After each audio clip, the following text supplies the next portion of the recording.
Cheers. Cheers. Well, it's that time again. I'm Annie. And I'm Susan. And this is Two friends, one chat. That was very formal how you started.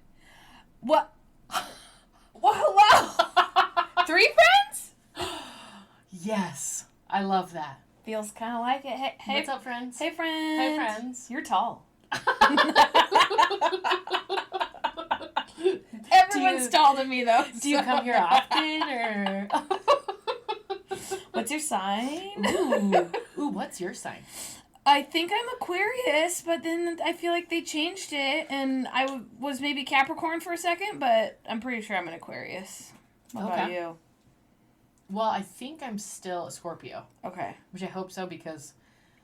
Feels right. Yeah, and I love Scorpions. Yeah, so I think it feels right for you. This is very perfect. Like, even if it changes, I'm going to be like, no. No, I'm going to stay here. Yeah, Thank it's you. comfortable here. Yeah. I like it. So to each their own. I've never done, like, the rising sign, but I'm very interested in that. Yeah, I've never really dug. Yeah. No, yeah, me neither, but I would. Except for I think most of the times when you do, like, the whole plan out. Yeah.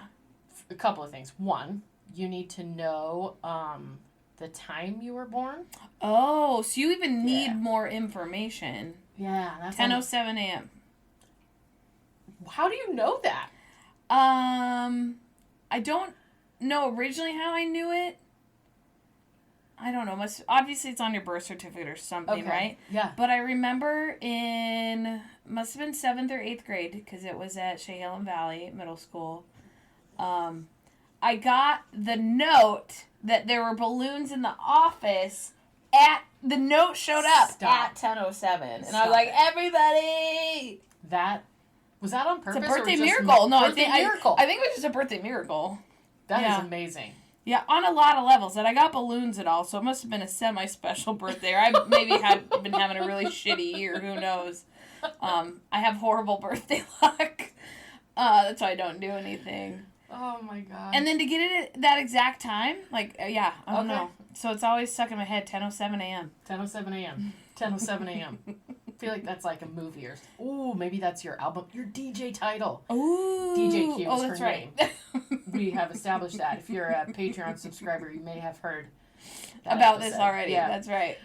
I actually saw, and I'm sure because our phones listen to me, so I'm not sure where I saw it. I'm sure, like a little kid, like a little Tycho DJ set, and I thought, now that maybe I could handle. So I'm debating on that. Love that. I'm going to start there. I love that so just much. like 4 different sounds that I can just... and I think they even do like the little... Ooh, are you ready? You want to drive in to our episode today? Yes, today's episode is going to be an interesting episode. Yeah. We are going to talk about what do you do when bad things happen. Ooh. Yeah. This is going to be... I think it's going to be a big one. Yeah. It could be a little triggering for people. I think it's going to be harder, but hopefully beneficial. But definitely not one of our lighter episodes. So I think that's a really great point. So I'm going to preface like right away. So a trigger warning, we're going to talk about physical assault. Mm-hmm. And so if that is troubling to you, or that that is a specific trigger, maybe try a different episode and skip over this one. Yep. We can do a synopsis, or maybe so sorry, you guys. Dog licks and dog farts happen. Dog just ripped one so hard. This is life. Bad things happen. Dogs fart.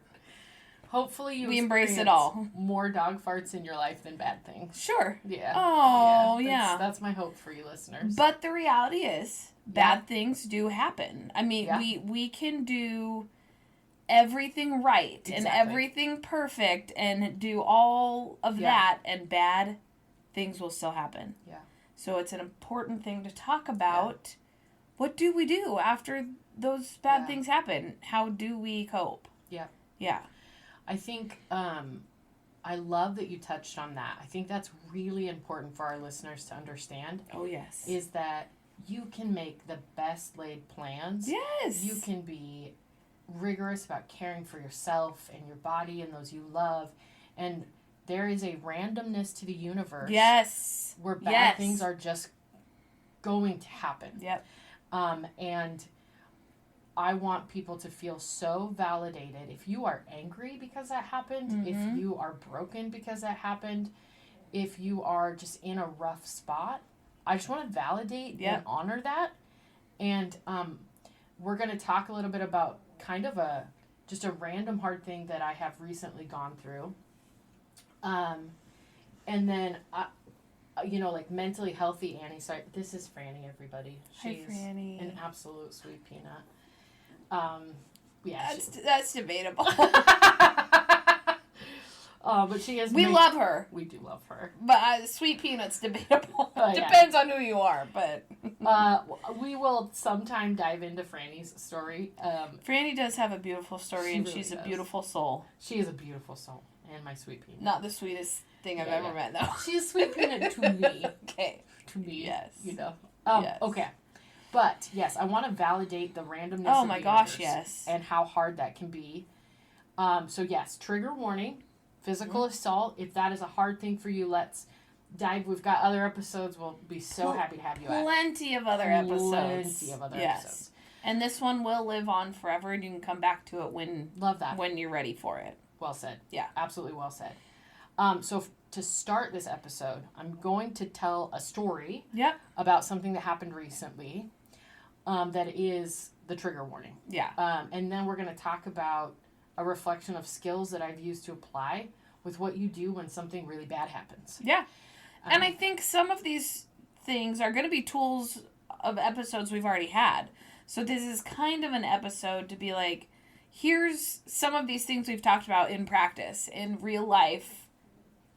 As quickly, I mean, it's not, it didn't happen today, right? But it happened pretty recently for you. So really kind of diving into, we are practicing what we preach, and we are showing you how we use the tools that we are talking about. So Bam. I think it's going to be perfect. I love it. I'm very excited. Yeah. Okay, let's start with the story. Yes. I woke up on a Saturday. I got ready to do my early morning jog because early mornings are the only time you can jog here.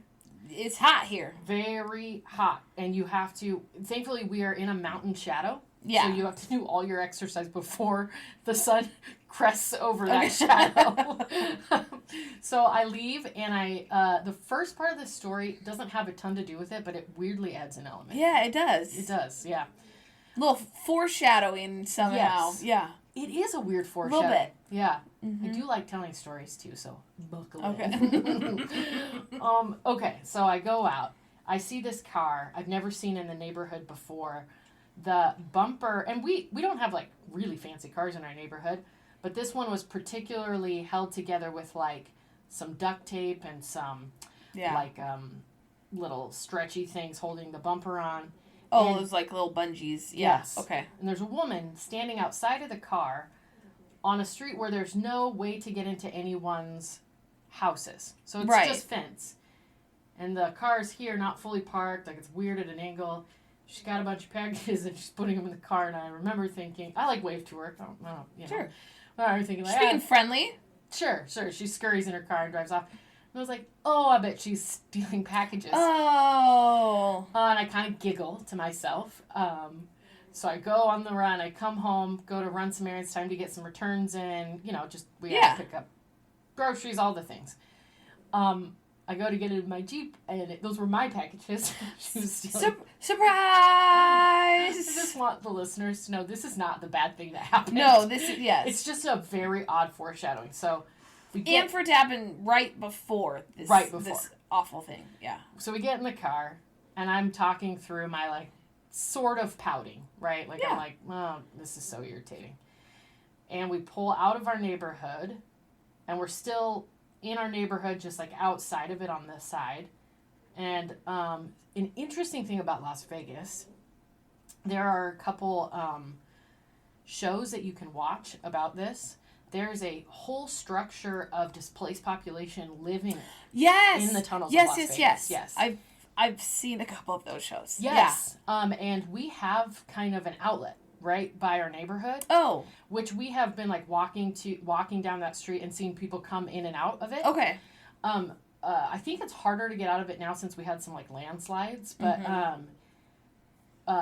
I think we passed a gentleman who looks like he may have just popped out of there, really disheveled, talking to himself, looked like he was probably really struggling. Yes. And as we are driving by, he picks up a very large rock and he throws it at the car.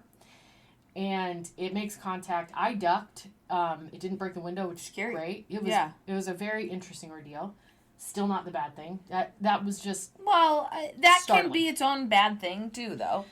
But yes, your Yes. story gets more intense. yes. But yeah. And so we pull off, and we pull off to call 911 because he's doing this to every car, and we're talking like this size rock. I'm so sorry. We have just audio listeners too. Like a large Like a cantaloupe? Yes, like Okay. cantaloupe sized. Okay. Maybe like a small cantaloupe. Okay.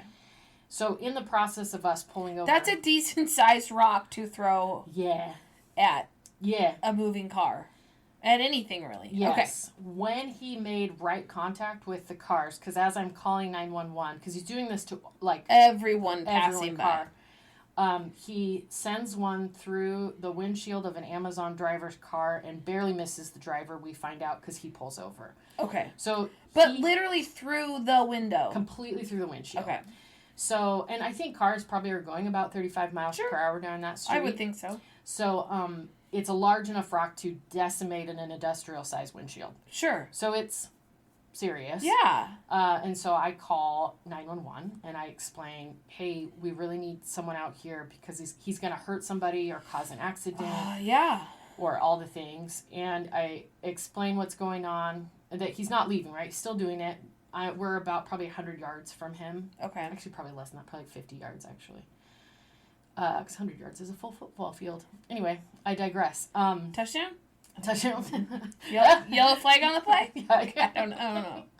False start on the Sports? offense? Sports ball. Sports ball. I'm gonna take a little break real fast. I love it. Oh, okay. I love it. All right, settle in. Okay. Dispatch says, hey, we'll send somebody. Are you going to wait? Yes, we will absolutely wait for you to, But also, please hurry. Oh, yeah. She says, call me back if anything weird happens. I hang up the phone. At this point, our car, we are standing, again, like 50 yards away from him. We've gone up to greet the Amazon driver who pulled straight off the Also road. pulled over. Okay. And another gentleman had also pulled over and was chatting with me. Aaron's talking to the Amazon driver. We're in pretty close proximity to each other. And the gentleman throwing the rocks throws another rock, goes through the windshield of another car. That car stops right in front of him, pulls over. We see the guy in his... The guy in the car. Okay. Yeah, the driver. It's a large white truck. Mm-hmm. He makes a phone call, puts his phone down, he gets out of the car, and please, trigger warning, fast forward if this is not your jam. He grabs a shovel from the bed of his truck and then begins to beat the gentleman that had been throwing the rocks very aggressively. Wow. It was just really intense. So, of course, this is a change in circumstances. This is definitely... Hello, dispatch. Yes. We're going to need to hang out again. This is where I really think I struggled with the trauma of it. Yeah. Was Aaron, that's my husband, who I love very much. Yes. And the Amazon driver, because the guy wasn't stopping, so he's just beating him. They run up. So this wasn't like, look, I have a shovel, stop throwing rocks. No, we're talking... And not even like a... Yes. Not that any of these levels are okay, but I just want to clarify the situation for people. Mm-hmm. Not like, I'm going to hit that rock out of your hand and then you're going to stop doing this. Yeah. This is a physical assault Yeah. with a shovel on this person. Yes.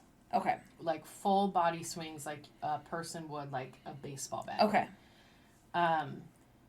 And the gentleman is now completely on the ground and Okay. just getting beat.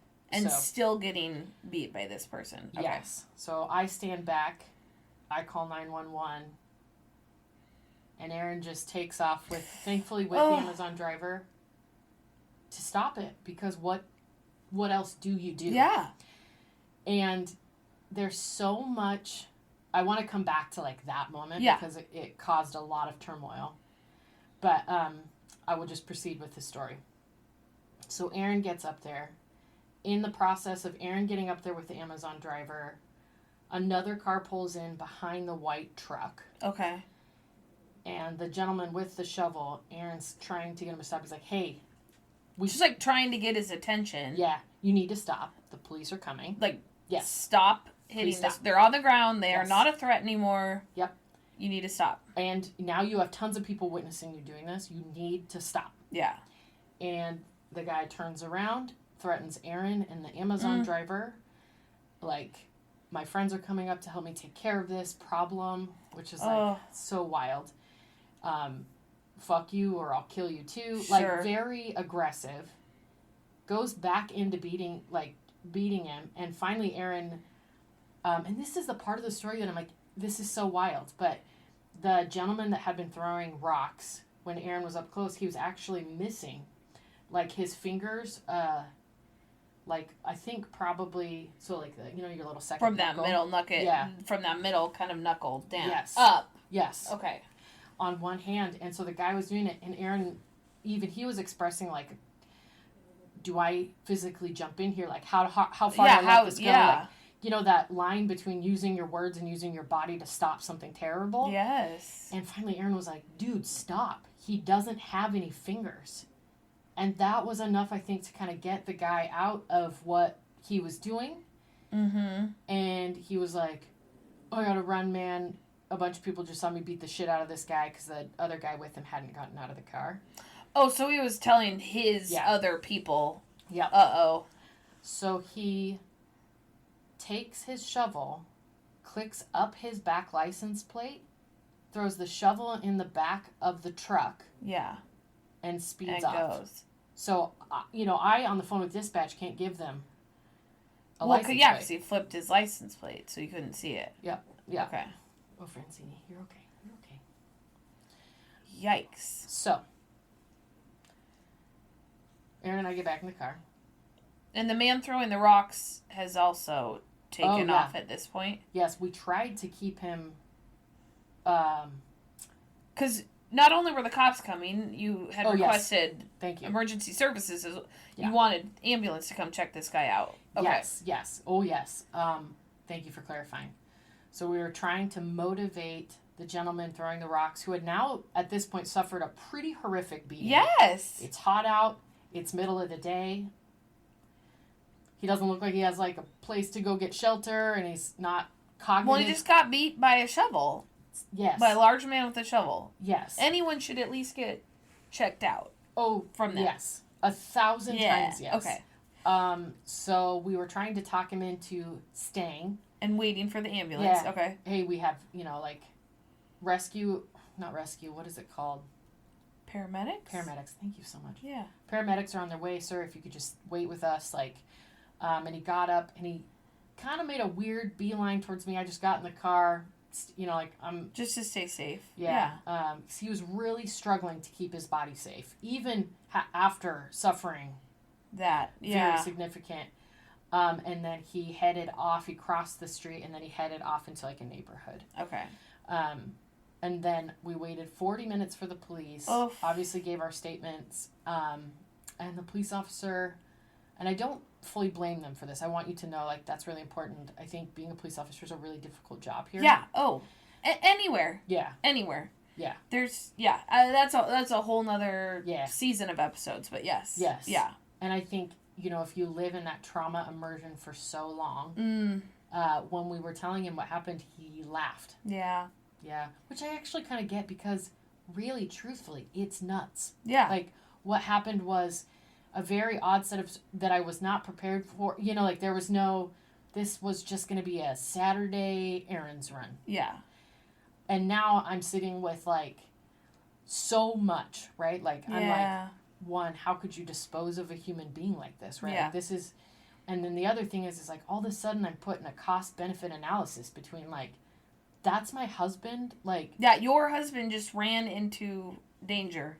And that's not his profession. Like, that... No. Yeah, that's not what he does on a daily basis. Yeah. And I know he did the right thing. Yes. And but also did not want him to do it. I'm so mad at him for doing the right thing. I'm not really, at all. Don't run towards a man swinging a shovel. But that has, like, active backup on the way. Like, this is so... Yeah.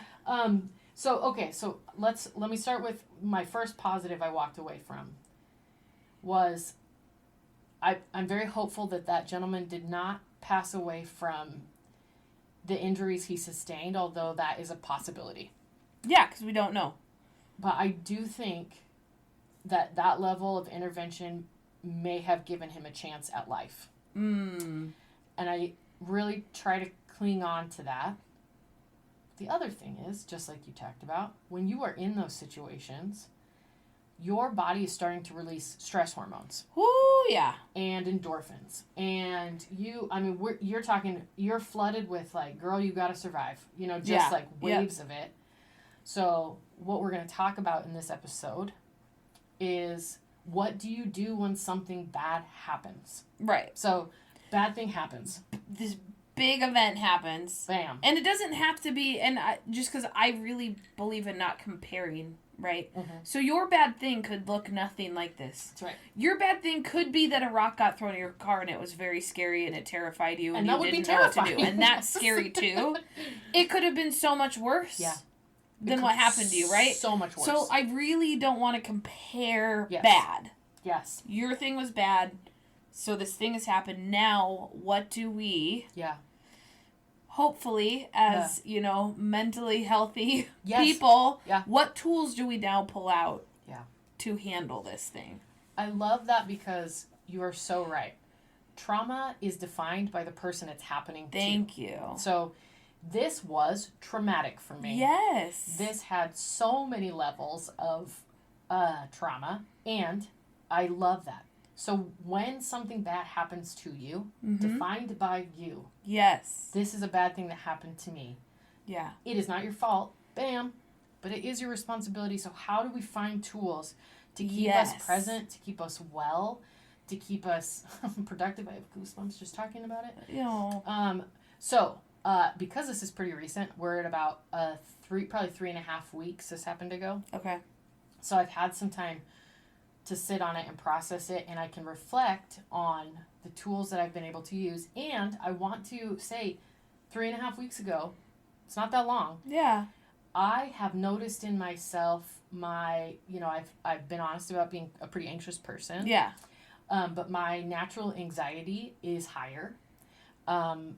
Not related. I'm not having flashbacks of the incident. Yeah. But I have noticed my stress streams are more. I am just startled a bit easier. So maybe some of that hypervigilance coming in. And I want to normalize that for people. Yes. We talked about, I did give Susan a little bit of a synopsis about this earlier, but those stress hormones, they don't just... go away. Okay, it's over. Done. Threat's gone. Bye, hormones. That's done. No, your brain is going to continue to try to protect you. Oh, my goodness. And this is where I think people that haven't maybe experienced significant trauma or haven't dealt with significant trauma don't quite understand that body connection. Oh, yes. Is that, like, your body's going to try to, I would almost say it like our bodies are so... they have a great memory, or perhaps they really like consistency. Yeah. So when something big happens to your brain, in order to protect itself, that's like a new thing it's going to keep trying to protect itself against. So one thing that stressed you out before, like you had this very traumatic experience, your brain's going to keep repeating that chemical production. Right. Even though this thing's not still happening. Right. So just like we say, if you don't deal with it, those chemicals, those hormones are going to boil over into other parts of your life. Yeah. And so that's why it's so important to process and to pursue mental wellness, because Yeah. brains are a beautiful and tricky thing. Yeah. Oh. So it sounds like you started by just labeling or honoring that Yeah. this was a bad thing or a big deal or a Yes. traumatic event, Yes. right? Like stopping for 1 second and being, what the F just happened, right? Yep. Not because for some people they might have been like, that was weird, and went on with their day. I mean, think about police, right? Yeah. Yeah. Yeah. Well, You kind of have to. okay. Yep. There's nothing I can do about it now. Yeah. I'll take, right? Yeah. So it might not have been a big deal to them. Yeah. We don't know. Yeah. We could ask them separately if they wanted to come talk to us. Yeah. But just honoring that, holy crap. Yeah. That just happened. That was a big deal. It was a bad event. It feels triggering and traumatic to me. Yes. Was number one. Okay. And that Aaron and I sat in the car afterwards. Really, just both of us being like, "Whoa, what? Whoa. What? What?" And the Amazon driver was really wonderful, and he had to wait for the police also. So that was a really great connection. I can't speak highly enough of him as just a Human being. and just a great citizen, right? Oh. Because he was totally in it just to keep everyone protected, right? Like, let's keep Oh. everyone safe, and we'll just kind of take care of this as it comes. And so that was really wonderful. And it was weird. I think right away, Aaron and I were, in a weird way, being like, we're just so grateful that it didn't get any worse. Yeah. Yeah. Which I know you can't always do in bad things. Mm-hmm. So I want to kind of honor that too. Like, this bad thing didn't have like a terminal ending where some bad Right. things do. Yeah. So please take Right. this entire thing with a grain of salt. The tool's actually going to be similar. Of course. Yeah. But I think the first thing I did is named it, Mm-hmm. and then just kind of sat in it for a little bit. Yeah. We did kind of hunker down, if you will. Came home, didn't do any plans. Just were like, let's watch movies and sort of, zone out a little bit. Mm-hmm. Let yourself. Well, I would venture to guess there's some sort of felt safety in Yes. being back in your I agree with that. safe environment Yep. to be able to process all of this. Yes. You needed to be somewhere that was safe Yes. and comfortable again. Yep. To even start Yes. being like, whoa. I love that, because I also know myself well enough now and have pursued mental wellness that I know external forces that dysregulate me quickly. Yeah. One of which is like loud, unpredictable noises. Yeah. I really hate it. If you want to dysregulate me, have Bam. 2 people Okay. saying things I need to listen to at the same Okay. time. I will go bananas. So I can't do it. I think you've made a really good point, right? I'm not going to go out. I'm not going to I'm just going to be in this house Mm-hmm. where I know all the noises are predictable. I'm going to make sure all my babies are inside. Yeah. We're just going to hang out. Well, and I want not to time it out, but I want to add that some people may go out, right? May Oh, yeah. go You do out you. and go a Yeah. little crazy, or I'm gonna go drink, or I'm gonna right. And those are definitely ways of coping with what happens. But I think today we're really kind of focusing on what are the positive tools that we've talked about that you could use. Yeah. But of course, everyone needs to do what Yeah. they need to do to survive, right? And Yes. if that's you going and doing whatever you got to do, you keep going. No shame in that. I just want to make that kind of distinction of this is what we're going to talk about. It's not the only way to cope, but these are some of those positive tools that we've been talking about that you can pull out. I love that. I think, yes, I'm only going to talk about the positive tools. Yeah. And a good note, and something that I've been able to do because this was such a surprising bad thing. Yeah. And a weirdly, there's there's an advantage to it not being a super personal. Right. Not someone you knew. Right. That it happened to. Right. Where I've almost been able to see this a little bit as a science experiment on how I'm doing with my coping tools. Oh, yeah. Which I think is making, because this isn't something that personally happened, it's making it a great way to explain how I've used tools and making it a lot easier for me to kind of observe my own I tools. love this. Yeah. I love this. So there's a lot of advantage in that too. Yeah. So if a bad thing that's happened to you is very personal and close to you, it's probably way harder to be articulate about. Yeah, of like, course. To be completely fair. So, the next thing I did, so I found my safety zone, did a lot of processing, didn't cry right away, and then a day and a half in, just started. There it goes. Yeah. Shock wore off and.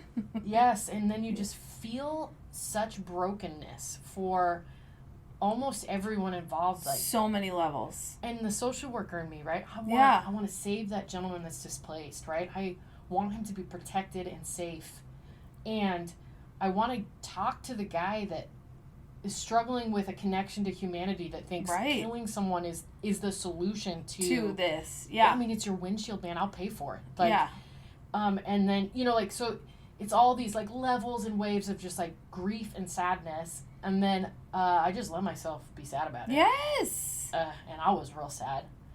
And I would say even Aaron and I both were. I think there was a point where I was just crying, and Aaron was like, I'm so sorry this happened. Yeah. I was like, I'm so sorry this happened. Like just this mutual, so you feel so sorry for your partner.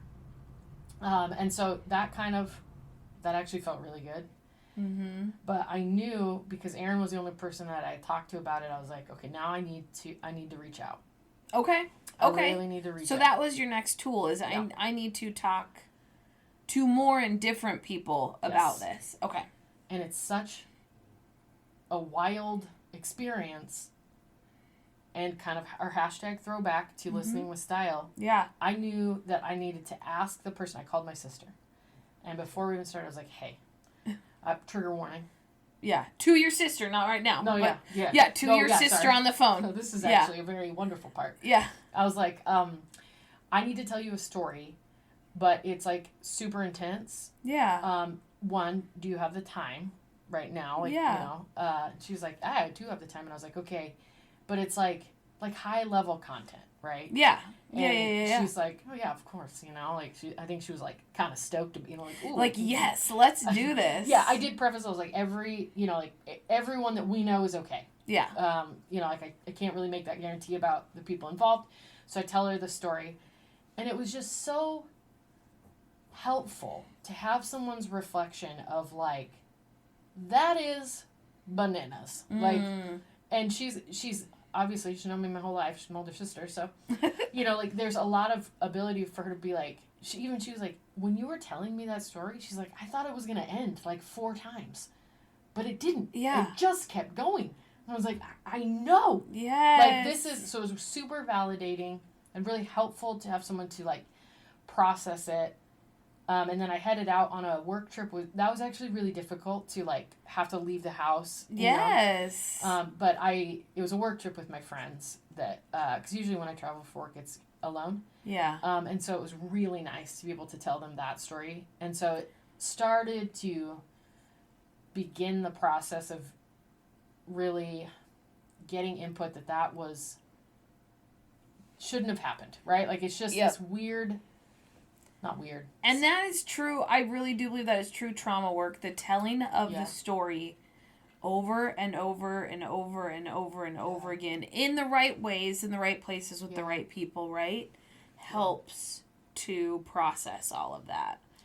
I do agree with that. I think understanding a narrative building, which is also a hashtag throwback, about where it's okay to say things like, because I think going back to the situation where Aaron's running towards it and I am standing back and I'm really reflecting on that, like in the moment cost benefit analysis of this person's life versus my husband's, like they're both humans. They should absolutely have the same level. But now I am in the moment cost benefit analysis of whose life is more important. Yeah. And like understanding that building that narrative is actually really helpful because it is exactly how I'm feeling It's not blaming and shaming. Yeah. And it is really speaking to a bigger issue where our society does view people as expendable. Yes. And, oh man. And they're not. They are not. And I mean that. Like, nobody in that story is expendable. Right. Right. And I want people to walk away with that understanding. Even if it's not your understanding, I support that. I understand that. I need you to know that that's my understanding. Right. That people are all of value. Yes. And so I don't know. I think you're right. Building that narrative is powerful. Mm-hmm. And it certainly helped me a lot. So it's well, and so I think it can be powerful and help us to like mentally grow and challenge ourselves and our beliefs and all of those sorts of things. But it is true like PTSD trauma work to retell a story over and over and over and over again. Yeah. So it loses its kind of power at some point. Yeah. I'm just glad you had all those kind of different layers and level of people to be able to do that with. I love that. Yeah, I was and am very fortunate because I also have you to be like, help me reflect on it and sort of build those. It's almost like you're really using like all your tools. All the tools, yes. Yeah, I mean, and again, I don't know if I've already said this, so I'm sorry. This is a rather intense thing to retell, but I can tell that even now I still have, I'm doing a lot of diving into hobbies and building kind of those pieces in. And I'm, like this happened right outside my house and I'm still going on runs. Mm-hmm. I have found that earlier in the day I go, all the other runners are out because it's the only time to run, which makes me feel a lot safer. Okay. Because it's literally just like me and a ton of other joggers out. Because you get about like probably 1.5 hours of like daylight. Now's the time. Yes. So we're all now or never. We're all waving to each other. It's very cute. It's actually a lovely community. And a lot of dog walkers because it's the only time you can walk your dog too. Oh, so, sure. Which and makes me little just puppy feel paws. Wonderful. Yes. I just could. So I'm really the first time going out on a run was shaky. Yeah. I realized like, what am I doing? I feel so exposed because I just run just me, but so that is getting better, and I will say things are getting better, but I am realizing some of those chemicals still need to work their way out. Well, and it sounds like the hashtag throwback to the mental health measures, or I forget exactly what we called it. I love right? That one. But kind of recognizing those things in yourself right now. Yep. And not in a bad way, right? Yeah. Just knowing like, hey, there's valid reasons that things are a little out of whack right now. Yeah, exactly and how do I do what I need to do? Throw myself back into hobby. Keep being physically active, right? Yes. Those things to help kind of balance those. Yep. And that's time. That's going to take time. Yeah. Right? You're not, it's not like you, you get your little tool checklist out and you check them all off and bam. Right? all of these things, I think bad or traumatic events, on some level, they'll leave a scar of their own, right? Yeah. Yes. So we can do all these things to help us get our life balanced, but it doesn't mean that it just like negates it and it goes away. Yeah. It just becomes, on some level, a little piece of us now, right? And we learn how to process it and handle it and get back to our baseline. Yeah. With this as a new kind of file in the file cabinet, hopefully not right up front. Yeah. we hope our little brain does its job and pushes it kind of like, okay, I've processed and dealt with this. This is not going in the scary box that we don't open. Yeah. But like, I'm filing this away because I'm done with it. I've done my work around it. I love that. And the file, you're right, because the file will pop up occasionally. Sure. I'm sure this event opened your file box of things, right? Oh, yeah. Because it can't help it. That's what the brain does. It goes back to like, oh, shit. Yep. I remember this feeling. It was, Yep. But if you've done your work and they're filed away appropriately, they're going to be like, oh, yeah. Yep. And then you put that file right back. Yep. Like, ooh, yeah, that sucked. Ooh, I don't, no, I need to reread you really fast. Okay. Fine, okay. That's right. Okay, Yep, got through that, Put that worked. To slap that in there. Boop. Yeah. Yes, that's exactly right. But it doesn't open this giant door of scary things that you have shoved that's right. and not dealt with. That's right. And now you've added this monster in that box, right? Yeah. And because, like we talk about, if you don't deal with your stuff, it's going to come out Guaranteed. the wrong time, wrong place. I can guarantee almost nothing in my life, but I can guarantee I can guarantee 100% that will happen. Just popping up in places you're like, what the fuck? Where did that come from? No. Oh, it's there. It's there and ready to hang out. I have really enjoyed this episode a lot, and I really hope for listeners that you are hopefully you've not had something bad happen recently. That's my hope for you. Yeah, number one, always. But bad shit's gonna happen. So build your tool belt. Because I have not realized how much, and even I kind of had to force myself to reach out. I'm not a natural reacher outer. Sure. And I felt so much better, and it opened the door for me to build the narrative, to start those experiences and conversations, which led me to realize, and even talking to my partner, and even he's great. He's like, I have noticed your anxiety's been different. Yeah. Like, since that happened, and he's like, which totally makes sense, which is, I'm so grateful to have a partner who understands mental health. Yeah. But, and then starting to build in, like, how do I construct my hobbies around this? How do I find ways to, like, really put my emotions into things to, as you can see, now we have a studio.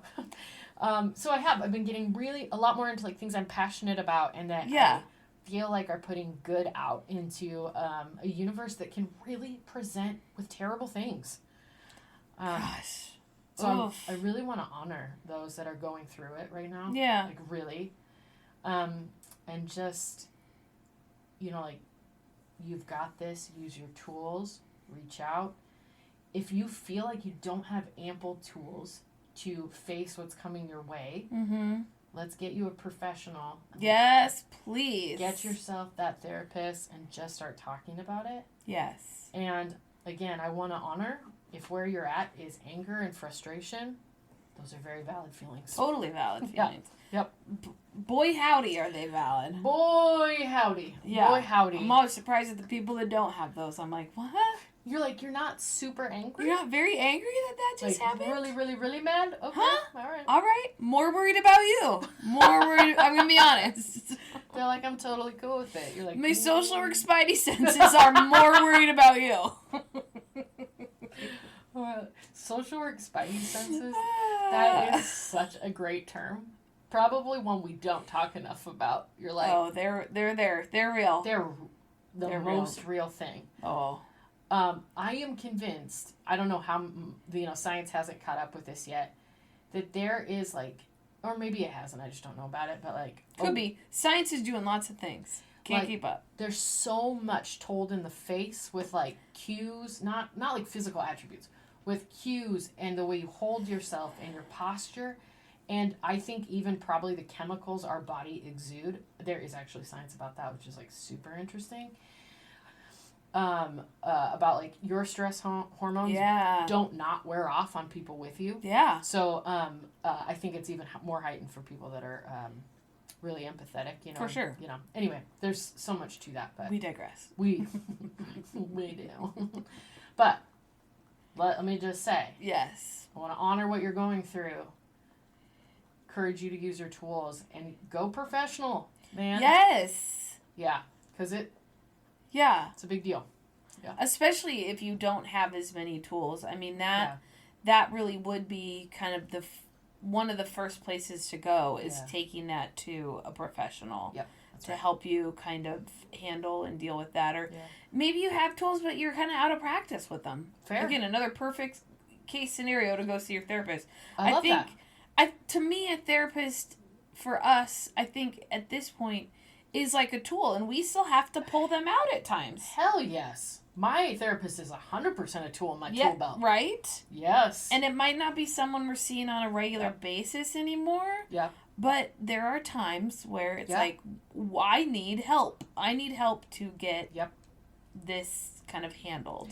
You know what? So reaching out. I would say that if I had a personal connection to Ooh, this, like, Definitely therapy time. Yes, because I totally pulled my therapist out of retirement. She wasn't really in retirement. That's what I call when she's a tool I told about. But when I lost, I lost two people close together. Yes. Death and dying. And that was way too much for me. Yeah. We've talked That's about... definitely a reach out. Oh, yes. For Annie? Yeah. Where I was like, I don't know what to do. And it was great. Yeah. And we did sessions making sure that I was accessing my tool, like check-ins, Yeah. man. Like making sure I'm doing okay. I just want to make sure people know that that's normal. Absolute and encouraged. Because Yep. I mean, I all the time I think to myself, like, I'm a social worker. I should have been able to handle that thing or that situation or that. Really? And, well, I mean, I don't stay in it long because I recognize enough that we all need a therapist, right? We all need another person to, like, even if we have all the tools and we're doing all the things right, and sometimes you just need that kind of other level of support. So reach out. Relationship is truly everything, and having someone in that professional relationship category help and support you is incredible. Huge. It's so awesome. Yeah. I do want to normalize that. Normalize and encourage. It's so awesome. Yeah. I've referenced this tweet before, but it is like my favorite tweet about, I know a lot of people say like times are getting so terrible and blah blah blah, and I hear them. I want to honor that. I think how you look at society, but it was someone's tweet that was like, yeah, I love hearing boomers talk about therapy like under their breath, and he's like, meanwhile, like us Gen Xers are like, my therapist told me blah blah blah, and just like, and I was like, I love that. I love this, like, oh, the times are changing. Yes, no shame, no blame. It's almost like, oh, you don't have a therapist, right? Like that is like, how many therapists do you have? Totally, right? Totally. Like, oh, what did your therapist say when you talked to them about that? Right? Like, like, oh, that's a tool. Like, that is such a goal of this podcast, is to normalize and encourage mental wellness. Yes. And to just, really get the most out of life. Yes. The universe can be a turd. It can be a turd sometimes. It can be beautiful and wonderful and amazing. Magical. And then it can just... really take a shitter on you. It's like those Sour Patch Kids. Oh, the universe. First it's sour. Then it's sweet. Those were such funny commercials when it chopped the thing up, and it was like, sorry. Oh my gosh, I really loved those commercials, actually. Well, yes. Welcome to the studio. Yay! I hope you can walk away feeling encouraged and maybe even inspired to really build your tool belt. Boy, that would make because me so great. Even if something bad has not happened to you right now, that is the time to build those tools. Because if you're not working on those in the good times, they're very hard to pull out in the bad times. You know what I mean? If you even can. That's literally so accurate. So you don't have to wait for a bad thing to find a tool. Yep. Like, you can practice tools on some level, even when things are good. Do you know? Mm. So. Preach. That was so good.